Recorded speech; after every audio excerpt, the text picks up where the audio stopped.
Excellencies, distinguished ladies and gentlemen, we have successfully concluded our deliberations, the significance of which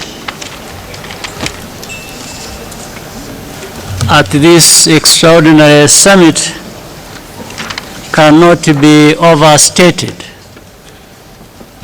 Our common purpose as an institution is fully and very well set forth in the preamble of the Constitutive Act of the African Union.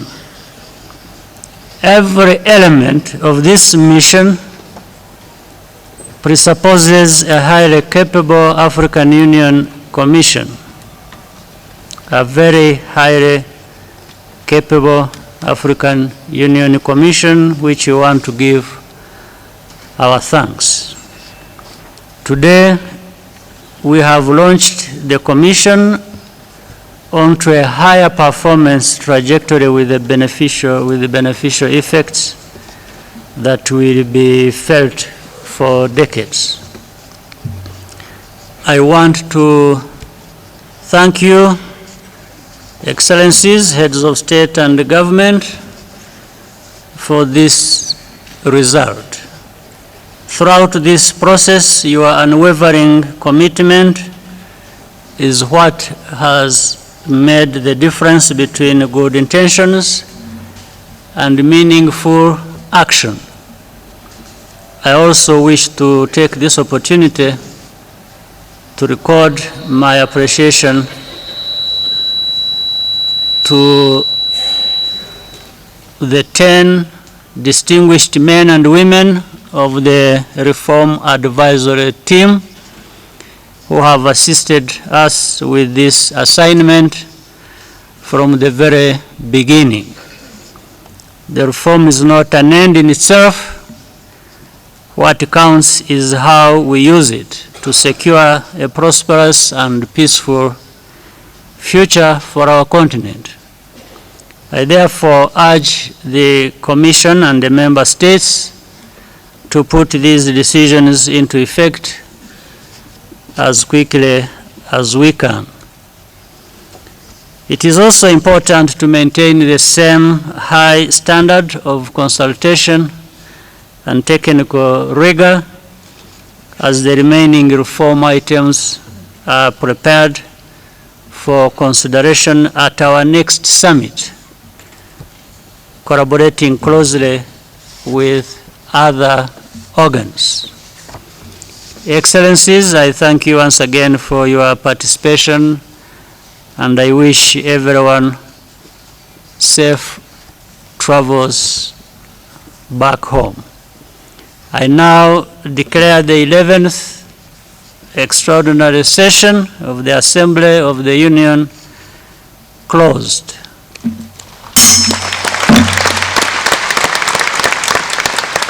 Excellencies, now we may rise for the African Union anthem.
Alors, pour le déjeuner, le protocole est prié de bien vouloir accompagner les chefs d'État et de délégation. This summit focused on key issues related to reforming and transforming our Pan-African institution to position it to better be placed to meet the goals and ambitions of Agenda 2063. During this press briefing session, the Excellencies will provide a summary of the salient issues discussed and agreed upon, and thereafter the floor will be opened for questions from the media. I would now like to invite His Excellency Mr. Paul Kagame, President of the Republic of Rwanda and Chairperson of the African Union, to address the media. To begin with, I have to congratulate everyone, starting with the Excellencies, Heads of State and Government who have been here and have made this extraordinary summit worthwhile by engaging and making decisions that are very significant to the future of our continent in the context of 2063, as stated earlier. And I think a lot of work has been done, a lot of decisions have been made. So the big part of the work we have to do has already been achieved. Of course, there is much even more to be done, putting these very decisions into agreed implementation processes where we have to see the results. So it's on that basis really that I'm sure you'll be raising questions, but my short statement was just that of thanks also to the Commission, our Commission of the African Union under the chairmanship of Musa Faki has done a very tremendous job of putting all these things together. There is the reform team that has worked with us, for the Commission, for myself chairing the process of reform. All have come together very nicely, and we owe them a lot in terms of thanks. So thank you very much. I would now like to invite the Excellency, Chairperson of the Commission. Merci. Comme cela a été relevé par son Excellence Monsieur le Président de l'Union africaine, nous sommes arrivés à des résultats satisfaisants. Le processus de réforme, après ce qui a été réalisé dans l'amélioration des méthodologies de notre travail, ce sommet extraordinaire a porté des fruits. Qu'il s'agisse de la réforme de la Commission, qui est l'exécutif de l'Union africaine, dans ses structures, dans le choix du leadership, dans la manière de gérer de manière transparente, efficace et efficiente les questions administratives et financières, la transformation du NEPAD en une agence de développement de l'Union africaine, l'insertion du MAEP dans les structures de l'Union africaine, la question de la division du travail entre les communautés économiques régionales et l'Union africaine. Nous avons également renforcé les sanctions pour ce qui concerne la contribution des États au budget de l'Union. Et comme vous le savez, hier et avant-hier, nous avons lancé le Fonds de la paix qui, pour la première fois, a totalisé 60 millions de dollars. Je crois qu'on peut être satisfait du chemin parcouru. Certes, d'autres sujets doivent être encore finalisés, mais nous pouvons nous réjouir qu'aujourd'hui, la réforme tant souhaitée par l'opinion africaine, et je remercie une fois de plus le leadership du président Kagame, qui, avec le sens du devoir qu'on lui connaît, a mené des mains de maître ce processus. C'est une fierté particulière de travailler avec lui, avec nos équipes, ce qui nous a permis de donner cette impulsion et les résultats sont là. Naturellement, certaines dispositions, notamment les réformes de la Commission, sont pour la future Commission. En 2021, nous avons réduit le nombre de 10 à 8, nous avons restructuré les départements et des mesures importantes. Pour la Commission actuelle également, un certain nombre de mesures, notamment dans l'amélioration de la prestation de cette Commission, ont été prises et d'autres le seront certainement au cours des sommets prochains. Donc, je peux dire que je suis satisfait, comme le président, de ce qui a été réalisé au cours de ce sommet extraordinaire. Thank you very much, Excellency. I'll now open the floor to questions. Ladies and gentlemen, I'll reiterate the message. This is going to be very brief, so kindly keep your questions short and concise. Thank you. We'll start with you. Thank you very much, Madam Director. Mr. President, thank you very much. Chairperson, thank you. My name is Grum Jala. I'm CGTN's correspondent. Mr. President, I would like to start from you. If I have the liberty, I call you the champion of the African Union reform with all the efforts that you've been exerting. Personally, are you happy with the achievements that have been registered thus far, and do you perhaps predict when we can see all of the things you've been saying on the ground? Number two, you are ending your tenure. Next time we'll see you perhaps February, January, there will be another chairperson. So far within this 1 year, what do you think are the legacies that you have given the entire continent, the Commission itself, according to you? Mr. Chairperson, final question to you. For the first time, we've been hearing you talking tough about countries which are not meeting what they have been agreeing to meet of the levy, for instance, of their contributions. You've talked about sanctions. What was the further discussion when it comes to slamming sanctions on those countries which are not complying with the agreed agendas on contributions? Thank you very much. I am very satisfied in a sense that I accepted this responsibility knowing the challenges ahead. I didn't expect that with the whole team we have worked with, whether it is the Commission of the African Union and the chair or the team, that this was something we would just come and walk over and get the results. We knew there were hard tasks ahead of us.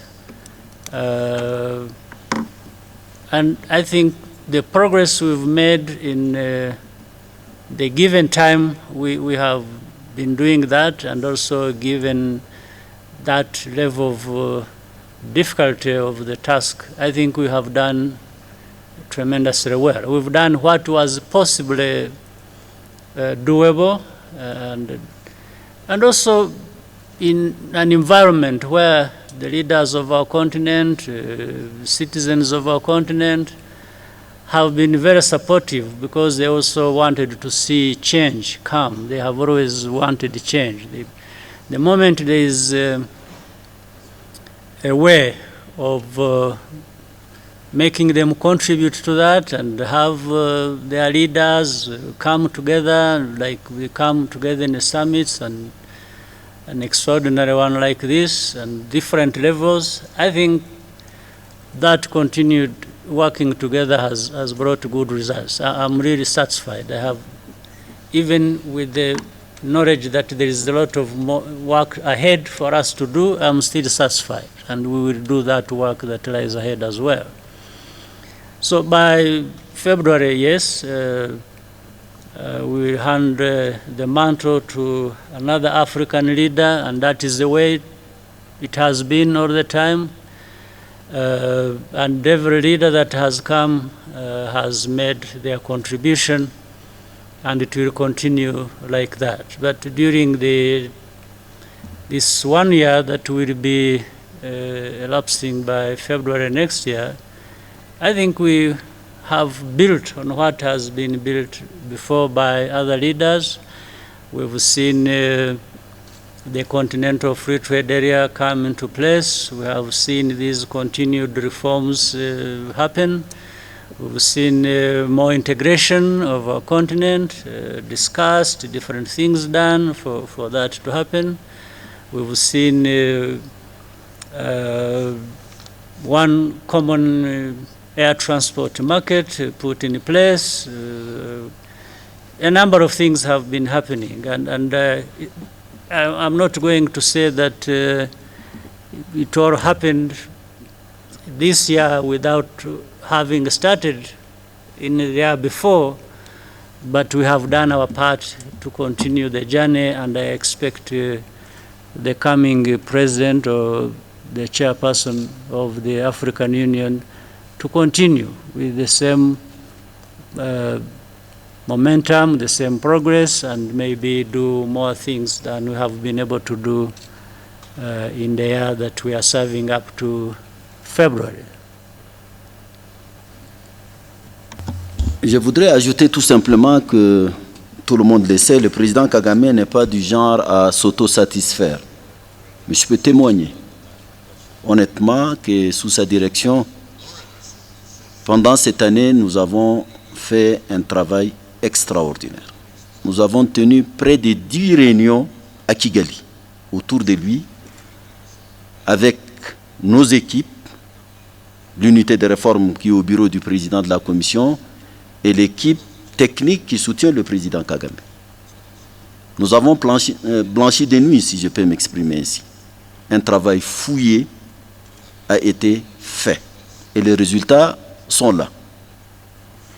Pour ce qui concerne les sanctions, elles s'imposent. Nous avons un régime de sanctions qui n'a pas marché. Mi-novembre, donc nous sommes à un mois de la fin de l'année budgétaire, les contributions sont seulement à 50%. Comment voulez-vous qu'une commission puisse mettre en œuvre son programme annuel quand à la fin de l'exercice budgétaire, elle n'est qu'à 50% de contributions? Ça, c'est une question réelle. Et en tant que telle, aujourd'hui, nous avons adopté une batterie de sanctions allant jusqu'à la suspension totale d'un État qui ne peut même plus prendre part à la conférence ou à toutes les réunions de l'Union africaine. Et ce sont des mesures graduelles. Elles s'imposent. Je crois que la première responsabilité d'un État, son premier devoir est de payer ses contributions. Cette logique qui consistait à compter sur les autres, je crois qu'elle a suffisamment vécu.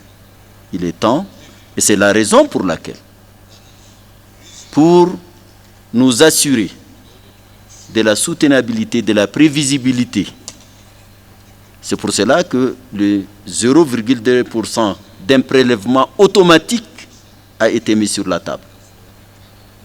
La moitié des États y sont engagés.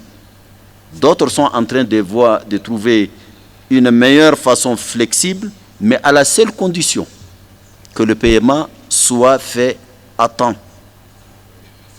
On ne peut pas attendre la fin de l'année pour payer ou attendre une année, 2 années avant de payer. Les sanctions qui existent, il suffit, même si vous êtes en retard de 2 ou 3 ans, il suffit que vous payiez une petite somme pour recouvrir l'entièreté de vos droits. Donc, je crois que c'est une mesure que nous nous sommes imposés et tous les États sont d'accord. Nous allons être plus exigeants avec nous-mêmes et avec nos États membres. Je crois que c'est comme ça que les choses doivent marcher dorénavant. Thank you very much. My name is Coletta Wanjohi from the South Africa Broadcasting Corporation. President Kagame, if you could kindly highlight to us, you've said there has been progress, but what are some of the issues that the heads of state felt needed more deliberation, probably with time? Then secondly, there has been speculation that if we've got 100% fulfillment of the reforms according to the recommendations that the report presented forward, then a strong AU would kind of jeopardize the national sovereignty of individual member states. Is that one of the issues that, or some of the issues that were raised by member states? Thank you.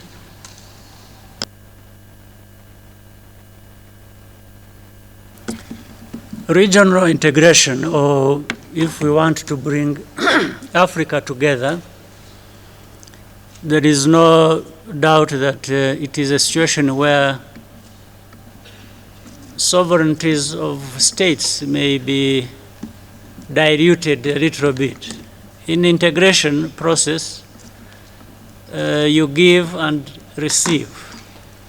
If you go into an integration process and you expect to remain just a nation as you are, and you are not thinking about what you have to give or to surrender to this shared sovereignty, then things go wrong. So it is implied in a sense that when you are working for integration, you are sort of ceding some levels of sovereignty to the much bigger entity, which is either the region, sub-region you are in, your country is in, or the whole continent. So there is not going to be any doubt about that. It is well expected, and I think the heads of state understand this as well.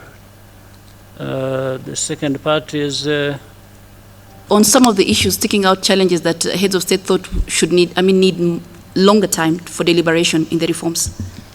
Yeah, there are many things. There are many things that may need more time to discuss, to find different ways. But here the problem is, what we expect in a changing world, and in this case, our continent, which has to change, we have to change the mindsets, we have to change the mentalities, we have to change the things we are used to, and that doesn't happen so easily. So it doesn't mean that when people say we need more time, that necessarily it's the time really that is well deserved. Sometimes it is just time that is even going to be wasted. You waste time, and then you do what you wanted to do that you could have done a year before, 2 years or 3 years before. But just spending time does not solve the problem in itself. It's understanding of what you have to deal with, and why, especially in the case of Africa, in many ways we find we have really to operate with a sense of urgency. I think where we have been 50 years ago, 30 years ago, even 20 years ago, we find there are things we could have been doing that could have improved our situations that we did not do, and we have to do the very things 10 years, 30, 50 years later. So it is one thing or another, and on everything you also find people who say this is easily done, we can't do it, let's go. And then there will be others who say, no, wait a minute, let me think about it, but it has these implications. So in a situation like this, realistically, not everybody is going to move at the same pace with the other, and there are not going to be the same reasons or arguments as to why people should move or not move. So most of the time is spent on this reconciling of opinions and actions so that we can all move forward together. And I think it is to be expected. There is nothing surprising about it. We understand that when we have to deal with it. I can't specify that leader so and so on this one cautioned, or on this other thing we had to do, there was apprehension. But all this kept coming up, and that's what gives rise to healthy debates. First of all, people air their concerns, and from discussion we are able to generate a consensus and we move forward. It's a slow process, it's a difficult process, but it's a process we have to undertake. Je voudrais tout justement ajouter que le passage de l'OUA à l'UA est une volonté de passer d'une organisation interétatique ordinaire à une organisation d'intégration. Donc l'intégration est inscrite dans les gènes de l'Union africaine. L'agenda 2063 que nous nous sommes donnés a l'ambition de mettre en place une Afrique intégrée, prospère et en paix. C'est un processus certes Mais s'il y a des gens pour lesquels le temps est compté, c'est bien nous les Africains. Je crois qu'on a accusé suffisamment de retard. Il nous faut avoir le courage, et je dirais même l'audace, de franchir un certain nombre d'étapes. Ceci d'autant plus que nous constatons chaque jour que le monde change et que, pris individuellement, nous ne comptons pour rien du tout. On a décidé de construire des positions africaines communes, de parler d'une seule voix sur les questions qui nous sont communes. Je sais que c'est un processus qui n'est pas facile, mais je crois qu'il faut avoir le courage de l'affronter. Les rythmes actuels, à mon avis, n'est même pas encore suffisant. Nous tenons compte, certes, des États souverains, qui pour certains encore hésitent, mais je crois qu'il y a la marche à commencer et il faut insister. Il y a des questions naturellement qui demandent plus de concertation. Par exemple, sur le barème de contribution, on a dit qu'on verra ça en février. On aura la question sur les partenariats, etc. Il y a d'autres questions supplémentaires, mais je crois que l'ossature principale de la réforme, qu'elle soit financière ou institutionnelle, a été posée. Et je crois que cette volonté politique se sent de plus en plus, surtout que le multilatéralisme sur lequel nous nous basons commence à connaître des problèmes. Et plus l'Afrique va ensemble et le plus rapidement possible, mieux c'est. Merci. Thank you, ladies and gentlemen. I know you have a lot of questions, but we have to end the press conference. If you have additional queries that you'd like to be addressed, I'd advise you to speak to the spokesperson, and we can also organize for additional interviews with the Reforms Unit. Thank you very much, ladies and gentlemen. Thank you very much, Excellencies. Thank you. Thank you so much. Good job. Thank you very much. Yes. Have a good lunch. Yeah, thank you.